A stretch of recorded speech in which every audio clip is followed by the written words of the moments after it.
versículo 7 hasta el versículo 15.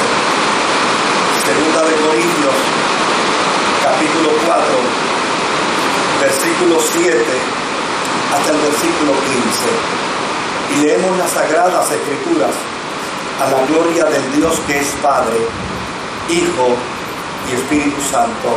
Amén. Pero tenemos este tesoro en vasijas de barro, para que se vea qué tan sublime poder viene de Dios y no de nosotros. Nos vemos atribulados en todo, pero no abatidos, perplejos, pero no desesperados, perseguidos, pero no abandonados, derribados, pero no destruidos. Donde quiera que vamos, siempre llevamos en nuestro cuerpo la muerte de Jesús, para que también su vida se manifieste en nuestro cuerpo. Pues a nosotros los que vivimos, siempre se nos entrega la muerte por causa de Jesús, para que también su vida se manifieste en nuestro cuerpo mortal. Así que la vida actúa en nosotros, y la muerte actúa en nosotros, y en ustedes la vida. Escrito está: creí y por eso hablé. Con ese mismo espíritu de fe también nosotros creemos y por eso hablamos. Pues sabemos que aquel que resucitó al Señor Jesús nos resucitará también a nosotros con Él y nos llevará junto con ustedes a su presencia. Todo esto es por el bien de ustedes, para que la gracia que está alcanzada a más y más personas haga abundar la acción de gracias para la gloria de Dios. Que el Señor añada bendición a su santa y bendita palabra. Siempre hay un inicio en toda tarea y en toda faena que como humanos realizamos. Y desde luego, cuando uno entra en esos procesos de inicio, pues hay lo que mucha gente ha denominado la novatada, ¿no? Pues el que entra a una profesión siempre paga su novatada. Pues yo también he pagado mis novatadas dentro del mundo pastoral y dentro del mundo de las Sagradas Escrituras. Cuando yo comencé a estudiar las Escrituras, leí un pasaje bíblico que a mí me asustó mucho, pues llegué a pensar que la interpretación de este pasaje bíblico podía llevarme a orgullo, podía llevarme a soberbia o a vanagloria. Fue ese pasaje bíblico que yo estoy seguro que ustedes han leído, donde Jesús en su oración le dice al Padre: la gloria que tú me diste, yo se las he dado a ellos. Cuando yo leí ese pasaje bíblico por primera vez, obviamente yo exclamé el wow que los muchachos exclaman. Yo dije: wow, yo tengo la gloria de Dios. Dios me dio su gloria. Y desde luego, lo que yo estaba leyendo lo estaba interpretando de manera literal. Y cuando uno habla de llenarse de gloria, pues uno de lo que está hablando probablemente es pensando que uno está en unos niveles mucho más altos que lo que comúnmente la gente está. Y cuando yo leí esto, yo dije: óyeme, pero llenarse de esa gloria no traerá por consiguiente que entonces uno se sienta mejor que los demás. Porque esta dicotomía de la naturaleza humana nos lleva muchas veces a vanagloriarnos y nos lleva muchas veces a interpretar las oportunidades que en la gracia Dios nos ofrece, a tomar unas posturas bien distintas. No es lo mismo la postura y la actitud de un hombre en su sencillez que la postura y la actitud de un ser humano en una posición alta, si desde luego da rienda suelta a su vanagloria y a su orgullo. Pero cuando leí este pasaje bíblico, entonces Dios empezó a darme un mejor entendimiento de la Escritura. Y entendí que Dios no da nada a un ser humano para estimular en él el orgullo, la soberbia o la arrogancia. O sea, en la medida en que Dios más nos use, es en esa medida cuanto más humildes, cuanto más sencillos debemos ser. O sea, el que podamos ser instrumentos en las manos de Dios, el que podamos ser usados por Dios, no puede convertirse jamás en la experiencia de vida en un cristiano para caer en la trampa de la vanagloria o del orgullo.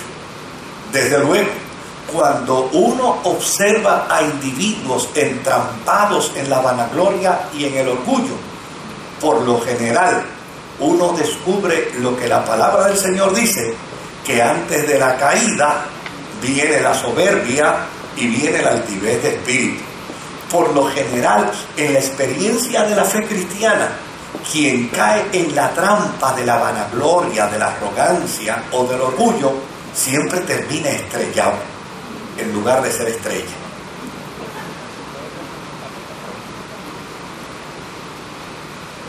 Dios me dio la oportunidad más tarde de entender ese texto. La gloria que tú me diste, yo se las he dado a ellos.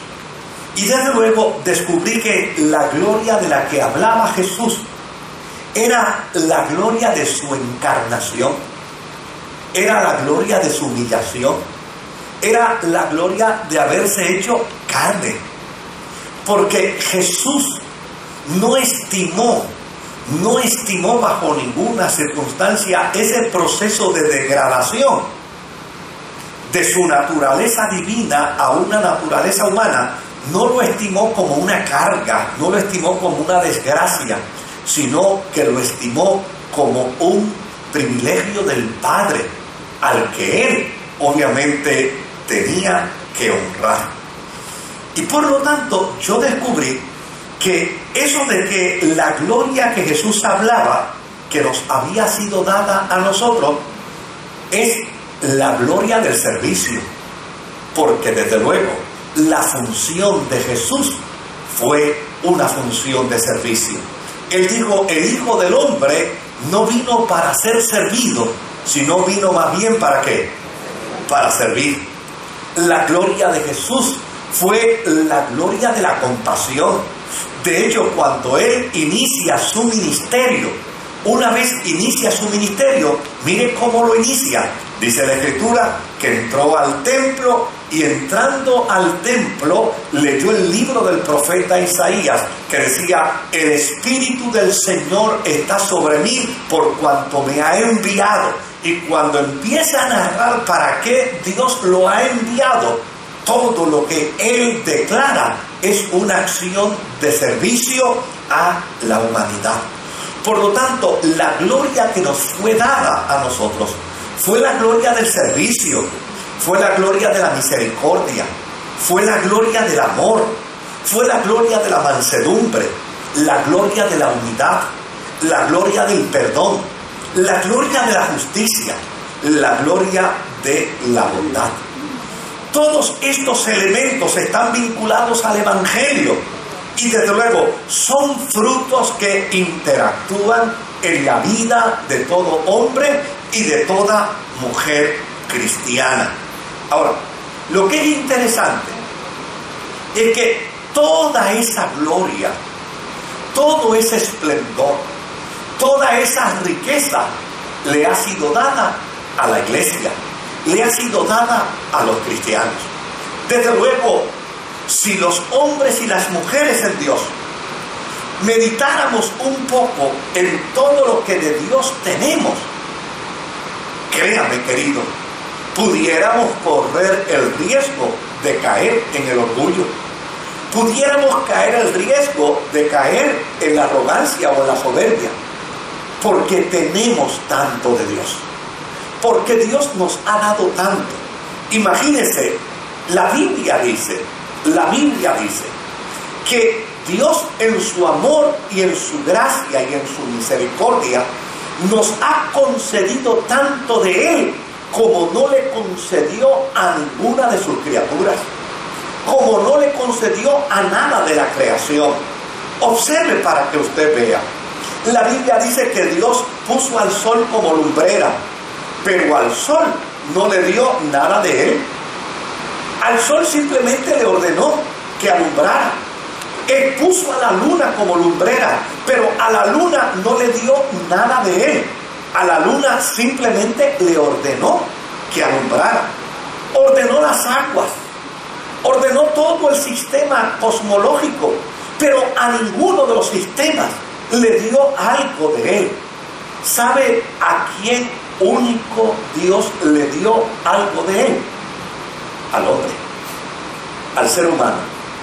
Hizo un cacharro de barro, hizo un traste de barro, le dio forma. ¿Y sabe lo que dice la Escritura? Que puso su boca sobre de él y le dio de él el hálito de vida. Para comenzar, la raza humana comienza precisamente con algo que proviene directamente de Dios. Ahora, mire qué dato interesante. No solamente tenemos de Dios el hálito de vida, sino que la Escritura dice que también Dios nos ha dado de su Espíritu Santo. Fíjese que de la misma manera que Dios sopló sobre el hombre en el huerto del Edén y le dio hálito de vida, el Espíritu Santo vino a la vida de nosotros los creyentes mediante el soplo de Jesús. La Biblia dice que Jesús sopló sobre nosotros y cuando sopló sobre los discípulos dijo que ellos habían recibido ¿qué? El poder del Espíritu Santo. Así que no solamente tenemos el hálito de vida, sino que tenemos también de Dios el Espíritu Santo. Y cuando hablamos teológicamente del Espíritu Santo, de quien estamos hablando es de Dios mismo. Es decir, no solamente tenemos el hálito de vida de Dios, sino que tenemos a Dios mismo con nosotros. Pero no solamente tenemos a Dios. Tenemos su gracia, tenemos sus dones, tenemos sus virtudes. Es decir, nosotros tenemos un gran tesoro. Sin embargo, se nos ha dado un gran tesoro, pero se nos dejó siendo humanos. A usted y a mí nos hicieron ángeles, ni serafines, ni querubines. A usted y a mí nos siguieron dejando humanos. Y desde luego, lo que de Dios poseemos, toda su riqueza, toda su gloria, todo su poder, toda su majestuosidad, lo tenemos en nuestra naturaleza humana. Es como pudiéramos decir, tal vez, somos un gran diamante que nos han envuelto en un papel de supermercado, ni siquiera de regalo. Somos un gran diamante en las manos del Señor, pero somos mortales, humanos, con virtudes y con defectos. Y esta es la gran paradoja que nos presenta el apóstol San Pablo en estos textos que yo les he leído. Tenemos un gran tesoro, pero tenemos un gran tesoro de Dios en vasos de barro. De hecho, cuando yo me pongo a pensar en mi naturaleza, fíjese lo que yo descubro. Descubro que soy imperfecto. Descubro que en mi naturaleza puede haber un impulso descontrolado. Descubro que en mi naturaleza hay circunstancias que me marcan.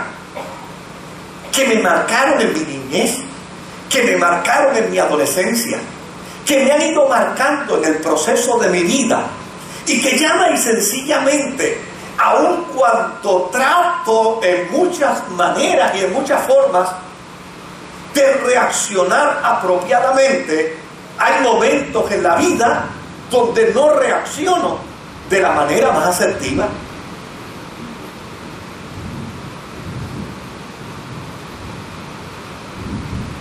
¿Sabe qué he descubierto de mí? Que en ocasiones mi carácter a veces se orienta a una negación del propósito divino. Yo he salido a encontrar gente perfecta y ¿sabe qué? No los he encontrado. De hecho, en mi adolescencia, pues empecé a admirar a un sinnúmero de personas. Y los admiraba porque veía en ellos un carácter, una devoción, una entrega, una pasión. Pero cuando empecé a interactuar con ellos, fíjense qué cosa interesante, descubrí que eran como Salcedo. Ustedes se acuerdan de Salcedo, ¿verdad? El español que vino a América, ¿verdad? A Puerto Rico. Y un indio dijo, déjame ver si es inmortal como él dice. Y lo metió en el agua. Y después que lo metió en el agua y lo dejó unos minutos debajo del agua, descubrió que no era inmortal como alegaba. Fíjense qué dato interesante. Yo he entrado en proceso de admiración a individuos, de admiración a ministros, de admiración a personas. Y en el proceso he vivido grandes desencantos. Porque cuando los he conocido en la interioridad, he descubierto que tienen complejos. He descubierto que tienen a veces mal humor. He descubierto que a veces no son tan sinceros como se proyectan. He descubierto que a veces no son tan formales como alegan y dicen ser. He descubierto un sinnúmero de elementos de debilidad y de fragilidad en ellos. ¿Saben? Puedo llegar a la conclusión de que son humanos, pero jamás podré decir que en ellos no hay un tesoro de Dios. Porque el tesoro de Dios ha sido dado indiscriminadamente a la vida de todo hombre y de toda mujer que sirve al Señor. Y ¿sabe algo, queridos? Que Dios es capaz de usarnos a pesar de nuestras debilidades. Que Dios es capaz de usarnos a pesar de nuestras imperfecciones. Que Dios es capaz de usarnos a pesar de nuestras limitaciones humanas. Porque llana y sencillamente lo que opera en nosotros como tesoro de Dios no nos fue dado como resultado de unas condiciones establecidas. Lo que fue dado a nosotros como tesoro de Dios fue dado como resultado de su gracia y de su misericordia. Ahora bien, ¿por qué el tesoro de Dios está en vasos de barro? ¿Por qué a Dios le plujo poner su gracia, poner su espíritu, poner su hálito, poner sus dones, poner sus carismas? ¿Por qué a Dios le plujo usarle a usted y usarle a usted y usarle a mí y usarnos a todos? ¿Por qué a Dios le plujo hacerlo a pesar de nuestra naturaleza humana? ¿Por qué a Dios le plujo hacerlo? ¿Por qué Dios no decidió primero hacerme perfecto? Y después que me perfeccionara, entonces darme un poco de su gracia. ¿Por qué Dios no esperó que usted fuera perfecto o perfecta? Y después que usted fuera perfecto, entonces le daba el don del canto, o le daba el don del estudio de la palabra, o le daba el don de la enseñanza, o le daba el don de la predicación. ¿Por qué Dios no esperó que usted fuera perfecto para darlo? Porque llana y sencillamente si hubiera esperado la perfección, nunca hubiera acontecido tal cosa. Dios decidió derramar su tesoro en vasos de barro para que la excelencia del poder sea de Dios y no de nosotros. Porque a fin de cuentas, ¿sabe cuál es el problema? El problema no es que Dios nos use como somos. El problema sería que caigamos en la soberbia y en la arrogancia como resultado de Dios usarnos.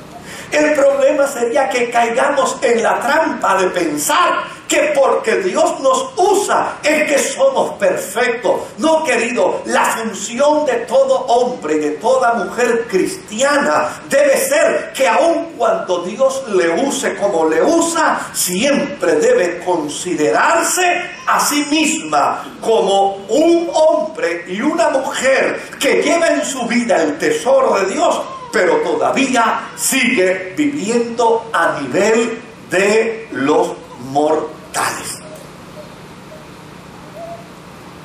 Por más que Dios nos use, vivamos como seres humanos. Por más que Dios nos use, entendamos la realidad de nuestra humanidad. Por más que Dios nos use, entendamos nuestras limitaciones. Por más que Dios nos use, entendamos nuestra fragilidad. Nunca caigamos en la trampa de pensar que porque Dios nos usa, ya somos perfectos. Nunca caigamos en la trampa de pensar que porque Dios nos usa, ya estamos en un nivel de absoluta santidad. No, querido, entendamos siempre que el tesoro de Dios, lo más grande de Dios, ha sido depositado en vasos de barro para que la excelencia del poder sea de Dios y no de nosotros. A lo sumo, a lo más que yo puedo llegar a decir como humano, es que Dios me usa a pesar de mi humanidad. Que Dios nos usa a pesar de nuestras debilidades. Que Dios nos usa a pesar de nuestras limitaciones. Porque llana y sencillamente, aun cuando Dios pueda usarnos, nosotros no podemos olvidar que todavía seguimos siendo víctimas de las circunstancias humanas. Que estamos expuestos a todo tipo de dificultad y a todo tipo de crisis.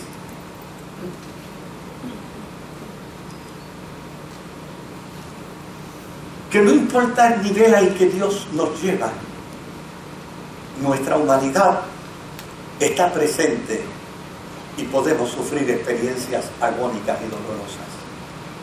Mire, cuando uno lee la carta a los hebreos y oye la historia de los héroes de la fe, ¿quién pudiera pensar que un héroe de la fe muriera en el foso de unos leones?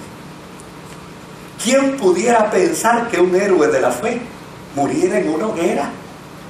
¿Quién pudiera pensar que un héroe de la fe viviera desnudo y errante? Aquí en Puerto Rico nosotros tenemos testimonios de hombres de integridad en Dios extraordinarios. Yo les puedo hablar de uno, con el respeto y con la dignidad que ese hombre se merece.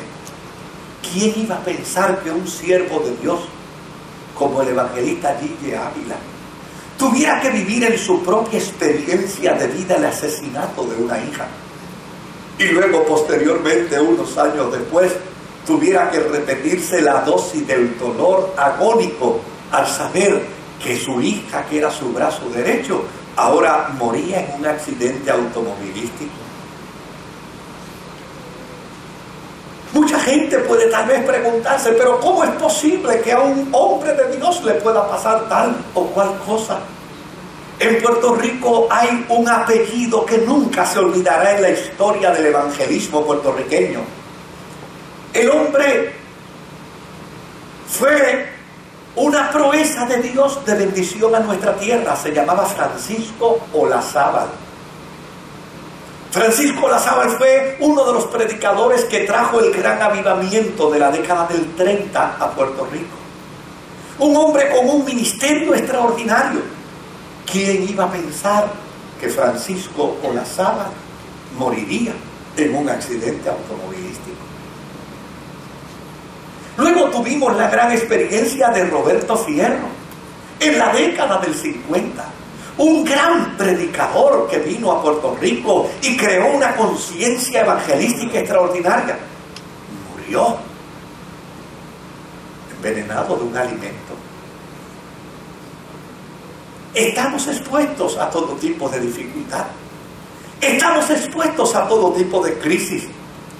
Mire, querido, por más que alguien quiera decirme que yo estoy lleno de energía, que yo estoy lleno de fuerza, por más que alguien quiera decirme que para mí el cielo es el límite, una de las cosas que yo necesito entender y aceptar es que estoy lleno de debilidad.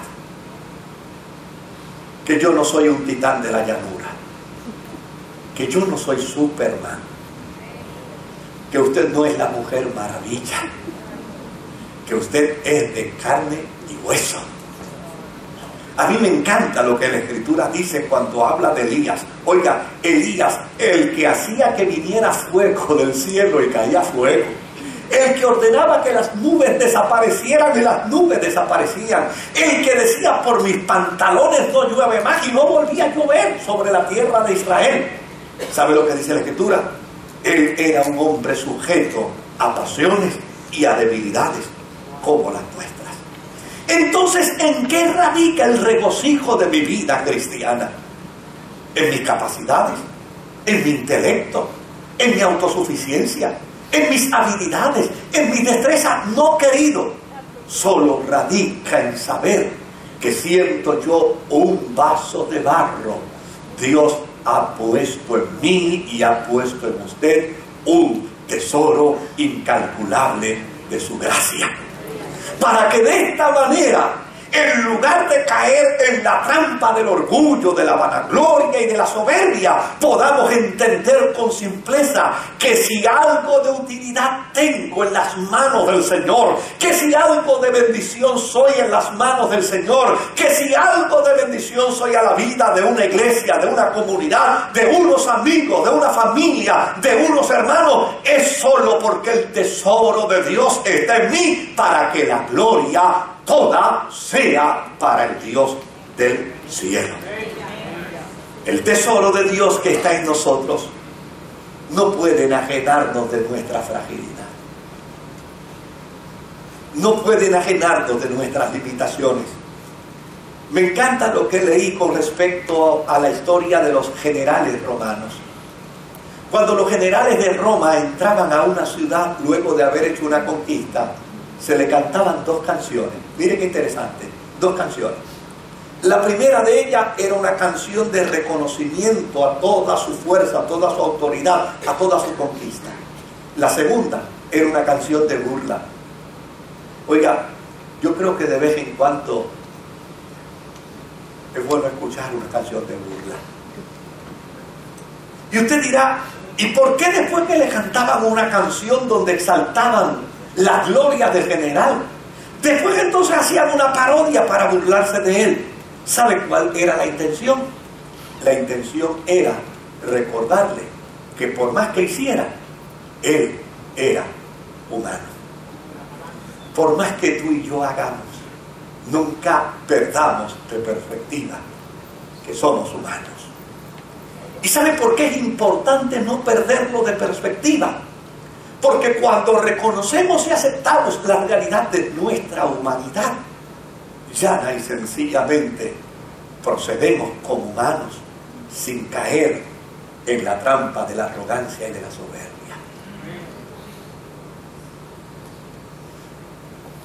Ahorita les hablé de la gran paradoja que Pablo hace de la vida cristiana, donde plantea el concepto y mezcla el concepto de la gloria de Dios en vaso de barro. Es decir, la gloria de Dios en un cacharro de arcilla. La gloria de Dios en un envase insignificante. La gloria de Dios, llana y sencillamente en la naturaleza humana. Y fíjate cómo él lo presenta. Él dice que esa mezcla de la debilidad con la gloria de Dios en muchas ocasiones nos lleva a vivir experiencias donde podemos sentirnos atacados por todas partes.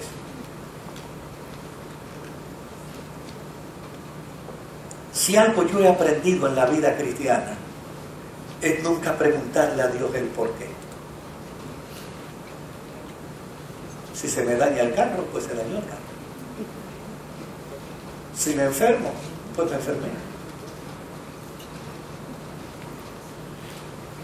Si tengo un problema grande o pequeño, pues es un problema. Pero nunca se me ocurre preguntarle a Dios el por qué. Ni mucho menos entrar en un proceso de negociación para decirle a Dios que no es justo que yo esté pasando por un problema cuando soy pastor, cuando le sirvo.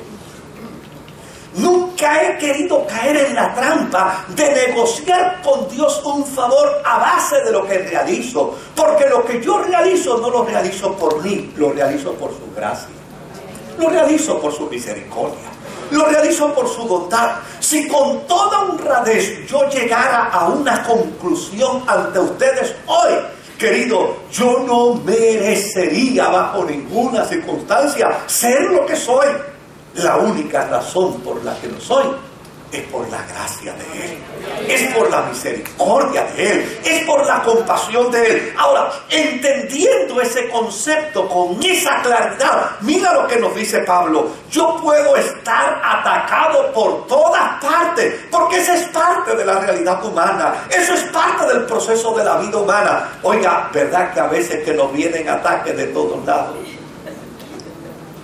¿Verdad que hay días que parece que nos pegamos una?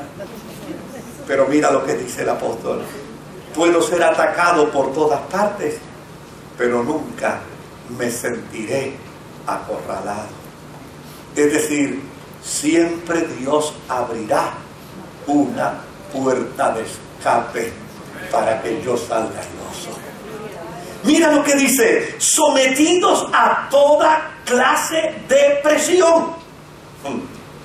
¿Verdad que hay veces que estamos sometidos a toda clase de presión? No solamente de presiones en el trabajo, somos sometidos a presiones de tentación, somos sometidos a presiones de impureza, somos sometidos a presiones de iniquidad.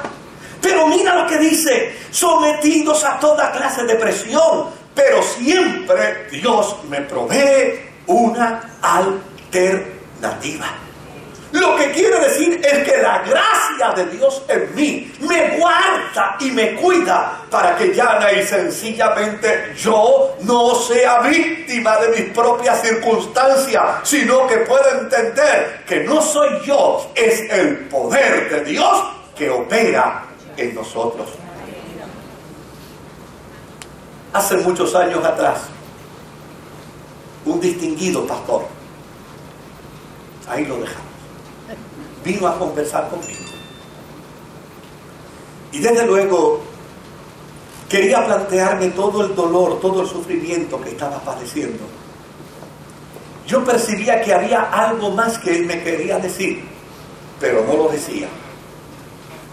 Y la razón por la que me di cuenta que él tenía algo más que decir era porque en varias ocasiones yo quise terminar la conversación.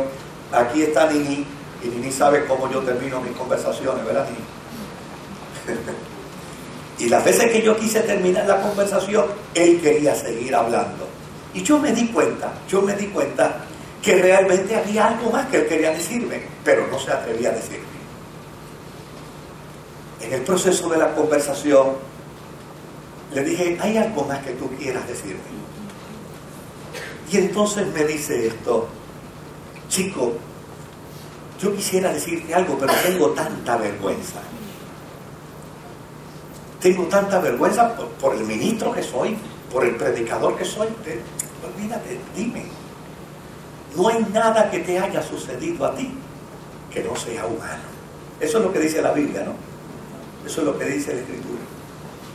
Me dice: chico, yo estoy atribulado interiormente, porque mira, por mi cabeza ha pasado hasta la idea del suicidio. sometidos a toda clase de presión, dice el apóstol San Pablo, pero siempre con alternativas. Le dije, ¿sabes algo? No eres la única persona en la vida cristiana a quien le haya pasado ese pensamiento. Yo te voy a hablar de algunos hombres en la Biblia que vivieron la misma experiencia que tú estás viviendo. La Biblia habla de un hombre llamado Job, que maldijo el día que había nacido y maldijo el día que la comadrona dijo, es un varón. Yo te voy a hablar de un hombre llamado Jeremías, que pidió y deseó la muerte para sí mismo.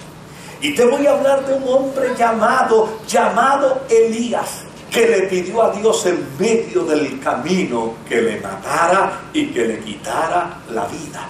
Y seguí señalándole nombres de hombres en las Sagradas Escrituras que en un momento dado ese pensamiento fugaz vino por su mente. Te dije, pero no termino, todavía no termino. Déjame hablarte de uno más. Y del que te voy a hablar ahora probablemente te va a impresionar mucho más. Porque Jesús en una ocasión le dijo a sus discípulos, mi alma está tan abatida que quisiera morir. El apóstol San Pablo dice aquí, oh, yo puedo ser sometido a todo tipo de presión, pero siempre Dios me abrirá una puerta de alternativa. Por una sencilla razón, porque en ti hay un gran tesoro que es de Dios. En ti hay un gran tesoro que le pertenece al Eterno, perseguido por los hombres, pero no abandonado por Dios, desbordado, pero no desesperado, derribado, pero no destruido. A mí me encanta ese poema de José de Diego, yo estoy seguro que usted lo ha escuchado. Ah, desgraciado, si el dolor te abate, si el cansancio tus huesos entumece, haz como el árbol seco, reverdece. Derribados, pero no destruidos. Es decir, dentro de la realidad de mi vasija de barro, puede haber momentos en la vida donde esté en el suelo. Querido, si hay un día en tu vida en que estás en el suelo, no pienses que es el final de ti. Del suelo no vas a pasar.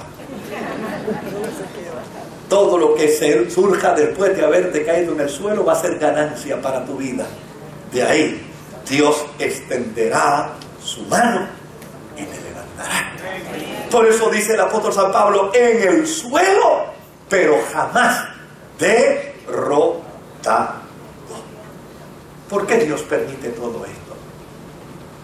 ¿Por qué Dios permite que tú y yo vivamos dentro de la realidad de nuestra humanidad? Con nuestras virtudes, con nuestros defectos. ¿Por qué Dios lo permite? ¿Por qué Dios permite que sigamos siendo humanos en el peregrinar de la vida? Pablo dice, para que la excelencia del poder sea de Dios y no de nosotros. Para que cuando alguien te vea ministrando en tu enfermedad, en lugar de decir, wow, qué extraordinario es fulano, diga, como Dios le usa. Para que alguien, en lugar de darte la gloria a ti, reconozca que toda la gloria y que toda la honra le corresponde al Rey de Reyes y Señor de Señores. Por lo tanto, si estoy de pie y si estamos de pie, es por su gracia. Si predicamos, si enseñamos, si cantamos, si servimos al Señor, es por su gracia. Si tenemos fuerzas, es por su gracia. Y si no hemos sido destruidos, es solo por su gracia. Ahora bien, Pablo termina en su expresión de estos versos diciendo lo siguiente: el seguir a Jesús conlleva todos los riesgos. Si quiero vivir con Él, también debo estar dispuesto a morir con Él.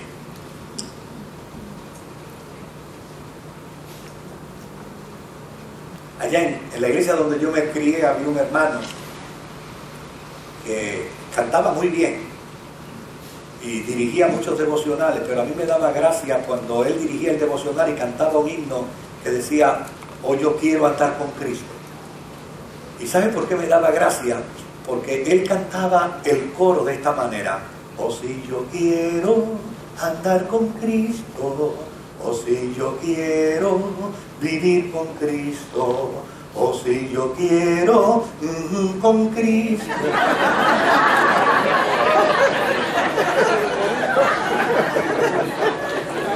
¿Sabe lo que quería decir en el himno del verdad? Morir. Yo me reía tanto, decía, pero mira este sinvergüenza, ¿no? Él quiere andar y quiere vivir, pero no quiere morir con Cristo. Pues sabes algo, si yo quiero vivir con Él, si en mí está su tesoro y yo soy un vaso de barro, entonces también debo estar dispuesto a cualquier circunstancia de la vida con Él. No debo cuestionarle a Dios por la adversidad, por las dificultades, por las crisis. No debo. Si vivo los embates de la vida, con la dignidad cristiana, descubriré que también me han dado el poder de Dios, aquel que resucitó a Jesucristo de entre los muertos. Y si vivo al amparo del poder de Dios, entonces puedo afirmar como el apóstol San Pablo que todo lo puedo en Cristo, porque Él me fortalece. Si sufro aquí y padezco aquí, sé que también reinaré con Él allá. El tesoro de Dios está en mi vaso. El tesoro de Dios está en tu vaso. Tú eres el vaso de Dios. No te recrimines por tus errores. No te recrimines por tus desatinos. Obviamente, trabaja más bien con tus debilidades. Trabajemos más bien con nuestras incapacidades. La razón por la que el Espíritu Santo opera en nosotros no es para condenarnos por nuestras debilidades. A fin de cuentas, con condenarnos Dios no saca nada. Él no vino a condenar, Él vino a salvar. No seamos presos de un sentido de culpa como resultado de nuestra humanidad. Todo lo contrario. Entendamos que el Dios que opera en nosotros mediante su Espíritu Santo también nos capacita por su Espíritu. ¿Sabe para qué? Para que podamos someternos a Dios, resistir al diablo y hacerlo huir de nosotros. Entendamos y sepamos que la experiencia de la vida cristiana, si bien es cierto, tú y yo tenemos un elemento de debilidad que la misma Escritura nos reconoce. ¿Sabe lo que dice la Biblia? Dios conoce nuestra condición y sabe que somos ¿qué? Que somos polvo. Dios lo sabe. Dios sabe de tus debilidades y de las mías. Dios sabe de tus flaquezas y de las mías. Pero también Dios sabe, ¿sabe de qué? Él también sabe de nuestra disposición para incorporarnos en medio de la debilidad. A mí me encanta la expresión del apóstol San Pablo cuando él dice: porque en medio de mi debilidad el poder de Dios se glorifica. ¿Qué? Se glorifica en mi vida. Alguien me dijo en una ocasión: pastor, ¿qué significa eso? Y mire el ejemplo gráfico que yo le di. Estábamos precisamente en una casa de madera. Y cuando él me preguntó: pastor, ¿qué significa eso que Pablo dice que el poder de Dios opera en medio de su debilidad? Le dije: mira qué cosa sencilla. Esta casa tiene 4 estantes, ¿no? 4 columnas de madera. Vamos a mirar las 4 columnas. Y vamos a pensar que aquella columna de la izquierda está llena de comején y de polilla. Y está a punto de caerse. Ok. Ahora vamos a ir tú y yo a la ferretería. Y vamos a comprar una viga de acero. Y vamos a venir con la viga de acero. Y la vamos a colocar al lado de esa columna de madera que está llena de comején y de polilla.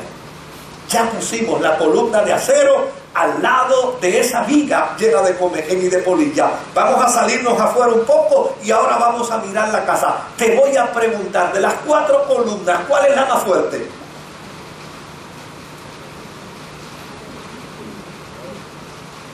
Esa, donde está la columna de polilla y de comején, ese es el lado más fuerte. ¿Y por qué es el lado más fuerte? Porque ahora hay una columna de acero juntamente con ella. Que se meta la polilla a tratar de hacerle algo a la columna de acero.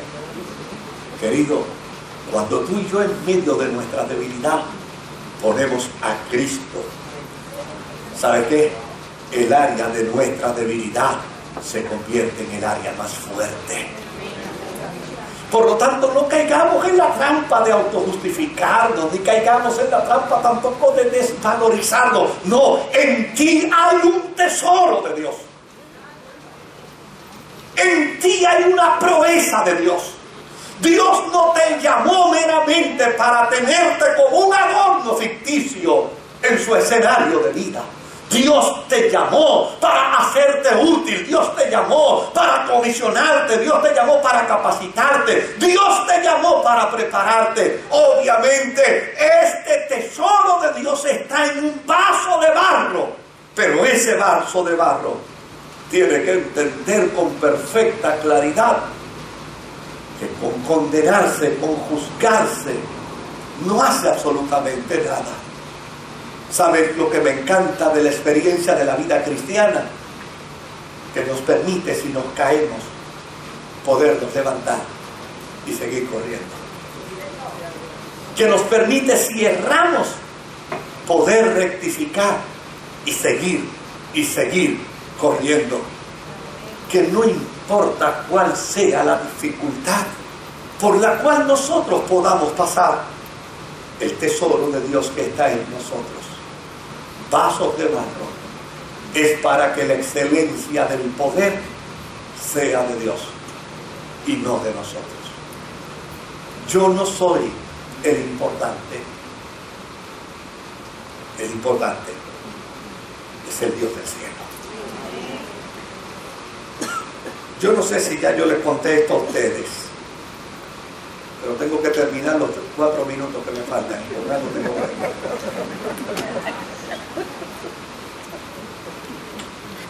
Pero yo fui invitado a una iglesia en Costa Rica. Era una iglesia toda de jóvenes, inmensa, llena de jóvenes. Recuerdo que he cometido grandes errores. Fui en Cabaná.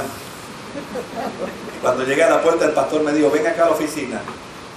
Y me dijo: tienes todavía media hora para irte a cambiar de ropa, porque aquí no se predica con traje. ¿Cómo? Me dice: no, vete a ponerte un jean, un mahón, unas tenis y un suéter, porque esto es una iglesia de jóvenes y ellos no te van a escuchar si estás así con esa indumentaria que tuviste. Bueno, pues está bien, no hay ningún problema, estamos cerca, vamos a irnos a cambiar. Cuando regresé, estoy en la puerta y me mandaron a detener allá en la puerta. La iglesia tiene una orquesta inmensa y antes de presentarme como predicador, la orquesta tocó la borinqueña. Y después que tocó la borinqueña, tocó la canción del Jibarito. Óigame, y a usted no le suena tan linda la música de su país como está fuera de ella, como cuando está fuera de ella. Y yo estaba ya a punto de beberme las lágrimas. Una orquesta con violines, con cello, con piano, tocando la canción del Jibarito. Cuando terminaron, entonces dijeron: hemos dedicado estas 2 piezas al predicador de esta noche. Y queremos pedirle que por favor, él ahora pase. Y cuando yo empecé a entrar por la puerta de aquel edificio, mientras yo entraba la gente se ponía de pie y empezaba a aplaudirme.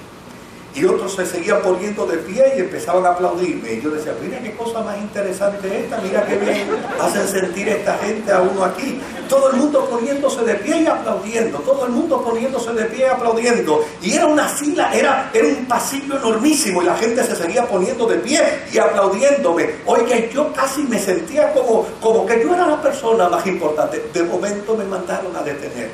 Deténgase, pastor, por favor. Cuando me mandaron a detener, me dijeron, no piense que este aplauso es para usted.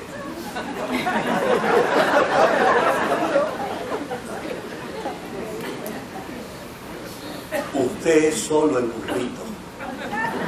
Este aplauso es para el que va encima de usted, que lo va a usar en esta noche para predicar el Evangelio.